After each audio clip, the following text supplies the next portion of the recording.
E os estados não têm um ICMS tão alto, né? Um Olha, um índice tão não, a gente tem a alíquota modal muito parecida com o que a modal é a alíquota interna, né, que é o estado que define, parecida com a de outros estados. uhum.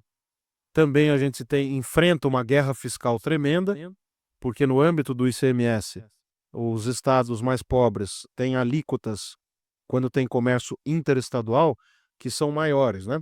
Então, por exemplo, se eu produzo essa caneca aqui lá em Pernambuco e vou vender para São Paulo, a alíquota interestadual é 12. Quando produzo em São Paulo e vendo para Pernambuco, a alíquota interestadual é 7. Foi feito isso lá no passado, quase 30 anos atrás, para ter uma redistribuição, né, de recursos, de riqueza, de investimentos, mas na prática não funcionou, porque o que acontece é que os estados mais pobres usam essa alíquota grandona para dar um benefício grandão. Hum. Então, você tem, por exemplo, montadoras, empresas em geral, que acabam indo para outros estados, infelizmente, não pelo motivo correto, não porque, por exemplo, um estado conseguiu ter uma infraestrutura melhor que a de São Paulo, ou está qualificando melhor a sua mão de obra, mas porque o governador ou governador oferece um incentivo. Isso é a guerra fiscal. Aí como é que São Paulo reage? São Paulo faz a substituição tributária. Então pega a caneca produzida aqui em São Paulo, vou tributar tudo na origem. Só que isso também tem as suas ineficiências.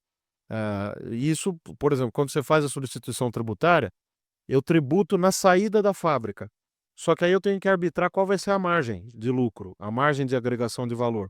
E aí geram várias confusões que precisam ser sanadas e que espera-se que a reforma tributária que foi aprovada em 2023 possa sanar. Eu não sou tão otimista com essa reforma tributária porque ela foi muito ampla, ela introduziu muita coisa na Constituição e ela vai depender de uma coordenação que é muito difícil de acontecer entre os estados e dos estados com a União. Mas torço para que dê certo e acho que a gente pode repensar algumas coisas dela ao longo dos próximos anos. Tem uma transição longa também, mas o fato é que a gente tem uma situação de um federalismo no Brasil, federalismo fiscal, que é muito pouco trivial. Essa confusão do ICMS que eu explicava, a guerra fiscal, né? Então, o estado pobre dá um incentivo, o estado rico faz a substituição tributária para manter tudo na origem. Os estados que normalmente não se esperaria que dariam incentivos, como Santa Catarina, também dão uma profusão de incentivos fiscais. Minas Gerais, a mesma coisa. A diferença é que tem estados mais ou menos responsáveis fiscalmente. Minas, por exemplo, tem uma situação crônica de desajuste, né? Rio Grande do Sul também, mas conseguiu melhorar nos últimos anos. Tem sempre a questão da dívida com a União, e o Supremo Tribunal Federal entra nessa história porque permite o não pagamento durante alguns períodos.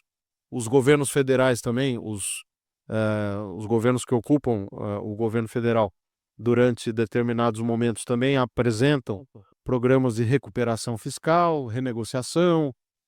Então, é uma questão também política, né? Porque no Brasil, o município, por menor que seja, o Estado e a Federação e a União, eles têm o mesmo peso. Os três são entes federados. E os três têm que ser respeitados como tais e têm seus interesses. E às vezes não acontece a coordenação necessária para que o conjunto das decisões seja o melhor para o país. Quando eu dou um incentivo fiscal, eu estou pensando no meu estado ou no meu município. Mas será que esse incentivo vai ser bom para o conjunto da sociedade? Então, a gente tem um equilíbrio em que todo mundo pensando só no seu quintal pode acabar gerando uma situação agregada que é pior para o país do que se esses incentivos não fossem dados.